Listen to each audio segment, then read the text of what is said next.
Hello my dear शूरवीर, कैसे हैं आप सब। जी हाँ, मैं बिल्कुल ठीक हूँ और उम्मीद करता हूँ आप भी अपनी जगह पर कुशल मंगल हैं। तो चलिए आगे बढ़ते हैं अपने वीडियो पर। आज हम देखेंगे लॉ ऑफ टॉर्ट्स में एक्सेप्शंस, जिसे हिंदी में कहते हैं अपवाद। Exceptions related to rule of strict liability. बात को समझिए, रूल ऑफ स्ट्रिक्ट लाइबिलिटी क्या है? नो फॉल्ट बेस्ड लाइबिलिटी, मतलब defendant is held liable without any fault, इसी को कहते हैं रूल ऑफ स्ट्रिक्ट लाइबिलिटी। लेकिन हम यहां पर कुछ ऐसे एक्सेप्शंस पढ़ेंगे जहां पर rule of strict liability defendant पर लागू नहीं होगी, मतलब defendant will not be held liable. Yes, देखते हैं वो कौन सी है। Okay, already discussed rule of strict liability is nothing but no fault based liability. But यहां पर हम लोग एक्सेप्शंस देखने वाले हैं which is introduced in the judgment of Rylands versus Fletcher case में, जहां पर डिफेंडेंट बच सकता है, डिफेंडेंट इज नॉट लाइबल। तो किन केसेस में डिफेंडेंट लाइबल नहीं होगा ताकि वो स्ट्रिक्ट लाइबिलिटी से बच जाए? आओ देखते हैं। Number 1, damage due to natural use of land. अगर आपको याद हो तो स्ट्रिक्ट लाइबिलिटी में हमने 3 कंडीशन देखे थे। उसमें सबसे पहला था डेंजरस थिंग और उसमें था non natural use of land. तो अगर वो नेचुरल यूज कर रहा है लैंड का तो फिर वो तो बच जाएगा, उसको स्ट्रिक्ट लाइबिलिटी नहीं आएगी, है ना। सिंपल। ठीक है, आइए एग्जांपल से देखते हैं। रेनल वर्सेस फ्लेचर के ही केस में आ जाइए। Water collected in the reservoir in such large quantity was held to be non-natural use of land. Keeping water for ordinary domestic purpose is natural use.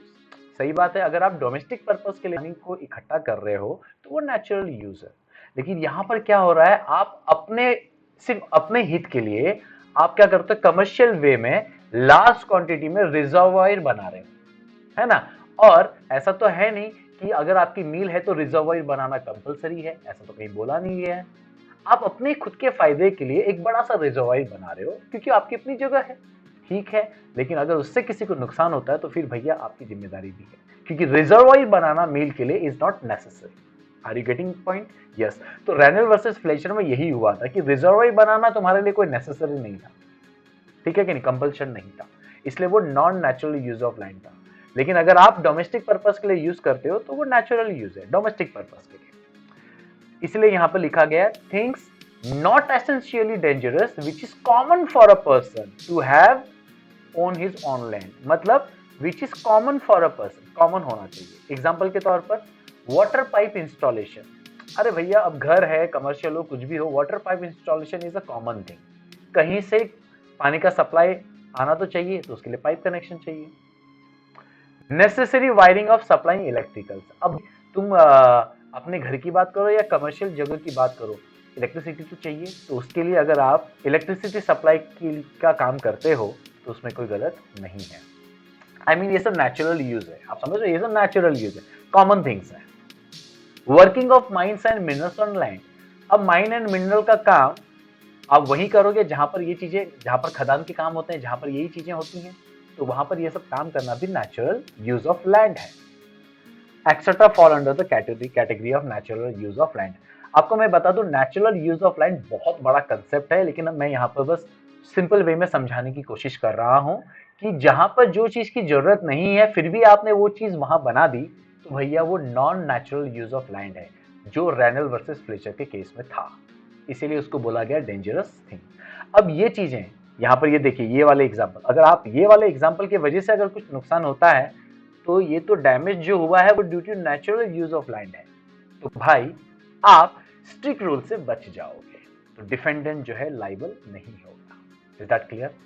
तो अगर renal versus Fletcher के case में reservoir का concept ना होकर अगर electricity light का कुछ इश्यू हुआ रहता और उसके वजह से प्लेंटिफ को कुछ नुकसान हुआ रहता तो वो स्ट्रिक्ट लाइबिलिटी से बच जाता। Is that clear? या पाइपलाइन में कुछ इश्यू होता तो भी बच जाता। ठीक है, चलो आगे बढ़ते हैं। नेक्स्ट कौन सा एक्सेप्शन है जिससे डिफेंडेंट लाइबल नहीं होगा? Consent of the plaintiff. बोलते ना, जब मियां बीबी राजी तो क्या करेगा काजी। यही वैसी बात है। Where the plaintiff has consented means permission given to the accumulation of dangerous thing on the defendant's land, the liability does not arise. मेरी अपनी जगह जमीन है, मैं उसमें डेंजरस चीज रख रहा हूँ, लेकिन मैंने क्या किया, मेरा जो पड़ोसी है उसके पास गया और मैंने कहा कि ये डेंजरस चीज है लेकिन मैं मेरे पास रख रहा हूँ, तो ठीक है, चलेगा ना, कोई प्रॉब्लम तो नहीं है ना, चलेगा ना, ऐसा ना मस्का पॉलिश किया और वो बोला हाँ हाँ ठीक है कोई बात नहीं। ये वही कंसेप्ट है। Such a concept is implied where the source of danger is for the common benefit of both the plaintiff and defendant. तो ऑफ कोर्स कॉमन बेनिफिट तो दिखने ही वाला है ना। तो यहाँ पर वो बोलता है सिंपल वे में कि ठीक है आप जो कुछ रख रहे हो रख लो, मुझे कोई प्रॉब्लम नहीं है। तो कहने का मतलब अगर उसकी वजह से अगर मैंने वो डेंजरस चीज रखी, अगर वो स्केप होती है और वो मेरे पड़ोसी जिससे मैंने परमिशन ली थी, अगर उसको कुछ होता है प्रॉब्लम, तो भी मुझ पर स्ट्रिक्ट लायबिलिटी नहीं आएगी। इज दैट क्लियर और नॉट? जी हाँ, यही आप रेनल वर्सेस फ्लेचर के केस में ले सकते थे, अगर वहां पर मिल ओनर को पता चल जाता कि यहां पर है ये माइनिंग शाफ्ट्स हैं, पुराने माइनिंग शाफ्ट्स हैं, और फिर भी वो रिजर्वायर बना रहा है और वो कोल माइन वाले ओनर से परमिशन ले रहा है और वो बोल रहा है ठीक है नो प्रॉब्लम, ठीक है यार बना लो जलाशय, तो होता ही है, देख लेंगे बाद में, कोई प्रॉब्लम वाली बात नहीं है। ऐसी कुछ बातें होती हैं तो भैया स्ट्रिक्ट लायबिलिटी अलाउ नहीं होती है। चलो आगे बढ़ते हैं। Next, act of third party. ना मैंने किया ना तूने किया, किसी और ने किया, स्ट्रेंजर, है ना। तो भैया ये तो बात सही है। देखो, if the harm has been caused due to the act of stranger who is neither defendant servant nor agent nor defendant has any control over him, the defendant will not be liable. मेरे जमीन पर reservoir बनाया गया, renal versus Fletcher की बात कर लेते हैं। मेरे जमीन पर रिजर्वायर बनाया गया, ठीक है, एक्ट ऑफ स्ट्रेंजर, ठीक है, और वहां पर हुआ क्या, ना मैंने कुछ किया, ना मेरे नौकर ने किया, ना मेरे एजेंट ने किया, ना मेरा उस बंदे पर कोई कंट्रोल है, ठीक है कि नहीं, और किसी स्ट्रेंजर की वजह से वो नुकसान पहुंचा। इसका अच्छा एग्जांपल बॉक्स वर्सेस जूग में देख लेते हैं, देख लीजिए। Thus, in Box versus Zug, the overflow from the defendant's reservoir, देखो आ गया ना रिजर्वायर का एग्जांपल है, the overflow from the defendant's reservoir। पिछले वाले केस में जो रेनल वर्सेस फ्लेचर का केस था वो क्या था, वो जलाशय फट गया, रिजर्वायर फट गया और नीचे माइनिंग थी पुरानी जो नजरअंदाज की गई। लेकिन यहाँ पर कैसा है कि रिजर्वायर ओवरफ्लो हो गया, कहीं से फटा नहीं है, क्या हो गया, ओवरफ्लो हो गया। अब कैसे हुआ overflow, caused by blocking of a drain by stranger. किसी स्ट्रेंजर ने क्या कर डाला, पाइप को क्या कर दिया, ब्लॉक कर दिया, और इसके वजह से क्या हुआ, जलाशय भरता गया ओवरफ्लो हो गया, और क्या हो गया, ऑफ कोर्स सामने वाले के घर पर वो पानी चला गया और उसकी वजह से सामने वाले को नुकसान हुआ। लेकिन मुझे बताओ ये गलती की किसने, थर्ड पार्टी ने, ठीक है कि नहीं है। तो defendant was held not liable. But if the act of stranger is और कैन बी फोर्सिन बाय डिफेंडेंट, मतलब अगर स्ट्रेंजर ने पानी ब्लॉक किया था, ये डिफेंडेंट देख लेता, and the damage can be prevented, और वो बता देता, the defendant must buy due care prevented damage. Of course फिर मेरी पूरी जिम्मेदारी बनती कि मैं पूरी कोशिश करूं कि उसको बचाऊं ताकि सामने वाले को नुकसान ना हो। Failure on his part two avoid such damage, मतलब नजरअंदाज कर देना, will make him liable. Simple way की बात है, किसी थर्ड पर्सन ने अगर कुछ गलत काम किया और उसके वजह से सामने वाले को नुकसान होता है तो डिफेंडेंट लायबल नहीं है। लेकिन डिफेंडेंट अगर करते हुए देख रहा है और उसे रोकने की कोशिश नहीं कर रहा है ना, तो फिर भैया डिफेंडेंट लायबल है, ऐसा इसमें कहा गया है। Is that clear? That's great. आगे बढ़े।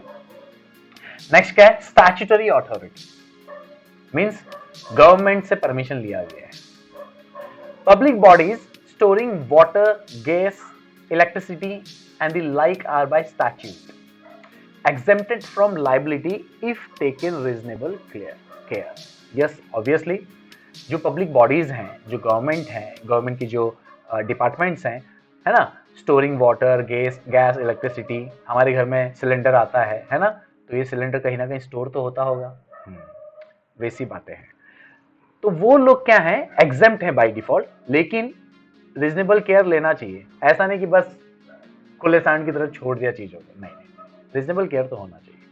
देखो केस भी अच्छा, दस in Green versus Chelsea Water Works Company, the defendant company had a statutory duty to maintain continuous supply of water. तो भैया जो डिफेंडेंट कंपनी है जिस पर आरोप लगाया गया था, उस कंपनी की एक कानूनन जिम्मेदारी थी कि उसे कंटिन्यू पानी का सप्लाई देना है.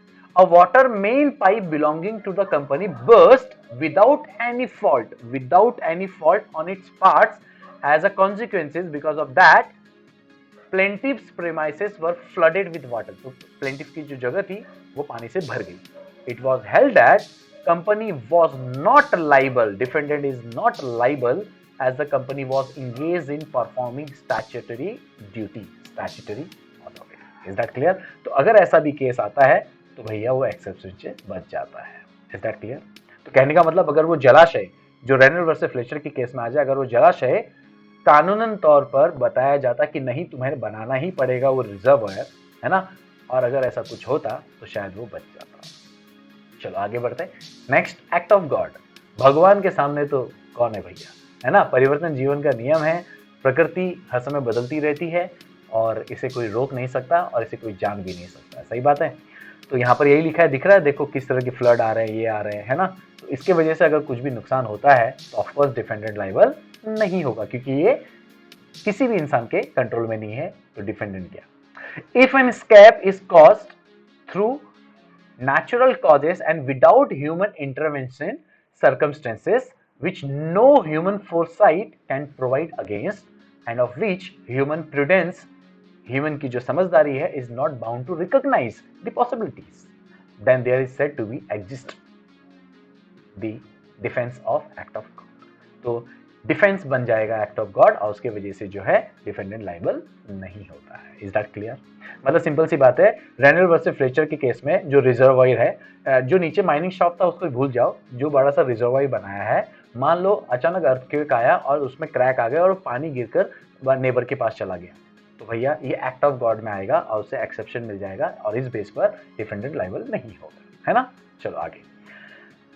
Escape due to plaintiff's on default.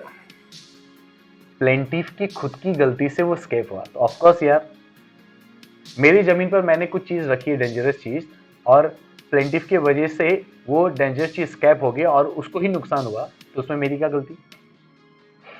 If the plaintiff suffers damage bye his own intrusion, that is called own trespassing into the defendants property, he can not claim for the damage so caused.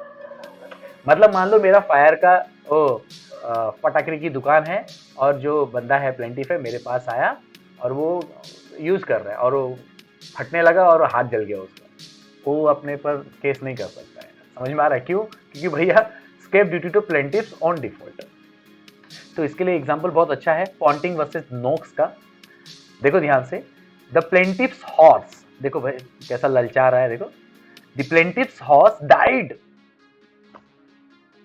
After he had reached over the defendant's fence and ate, मतलब defendants के area में गया और कुछ खा लिया. some leaves from yew tree, ठीक है, खाया और मर गया. the defendant was not liable as the yew tree was entirely in the confines of defendant's land. किसकी जमीन पर था वो? डिफेंडेंट के. क्या वो ट्री चलकर उसके पास गया उसके लैंड में? नहीं. जबकि प्लेंटिफ का घोड़ा चलकर उसके पास आया, बात खत्म हो गई. एंड देयर हैड नो स्कैप, और कोई भी चीज स्कैप नहीं है, वो तो वहीं की वहीं. तो अगर ऐसा सिनेरियो है तो भी डिफेंडेंट लायबल नहीं होगा. Is that clear?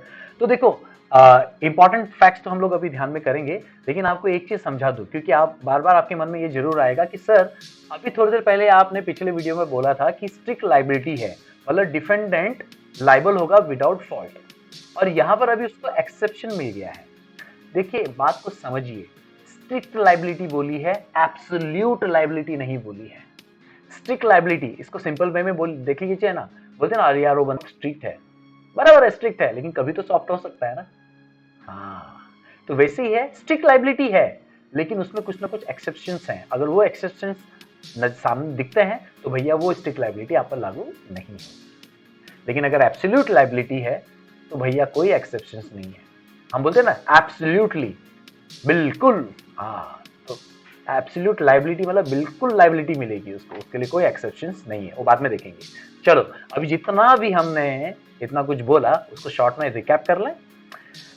तो exception for rule of strict liability मतलब वहां पर डिफेंडेंट क्या होगा, लाइबल नहीं होगा। ये कब इंट्रोड्यूस हुआ, सेम उसी केस में रैनल वर्सेस फ्लेचर के ही केस में इंट्रोड्यूस हुआ जहां पर स्ट्रिक्ट लाइबिलिटी स्टार्ट भी हुई। तो नंबर 1 क्या था, damage due to natural use of land. Example आपको मालूम है, उसमें से एक एग्जांपल मैंने रख दिया है, necessary wiring for supplying electricity light. Next क्या था, consent of the plaintiff, mutual benefit के बेस पर कंसेंट मिल गया है तो भैया काय का liability. Act of third party, करे कोई भरे कोई, ऐसा नहीं होना चाहिए भैया, ना मेरी गलती ना तेरी गलती, कोई और करके गया और ना मैं उसको रोक पाया क्योंकि मुझे पता भी नहीं। Act of third party. Box versus जू है ना, स्ट्रेंजर का केस। स्टैट्यूटरी अथॉरिटी, अगर गवर्नमेंट का कोई कंपलसरी काम कर रहे हैं और रीजनेबल केयर लिया गया और फिर भी कुछ हो रहा है तो भैया लाइबल नहीं है डिफेंडेंट। और ये हमने कहाँ देखा था, Greens versus Chelsea Water Works Company में। फिर हमने पढ़ा था एक्ट ऑफ गॉड, जो प्रकृति ने कर दिया था हम उसके ऊपर कुछ नहीं कर सकते, है ना, natural cause without human intervention. And last, escape due to the plaintiff's on default, घोड़े वाला example, Ponting versus Knox, damaged by his own intrusion trespassing. So I believe आपको यहाँ पर बहुत अच्छे से एक्सेप्शन समझ में आ गया related to strict liability, that means where defendant will not be held liable. तो चलो मिलते हैं अगली बार, तब तक के लिए हौसले बुलंद, कामयाबी तुरंत, because attitude matters but positive. Thank you.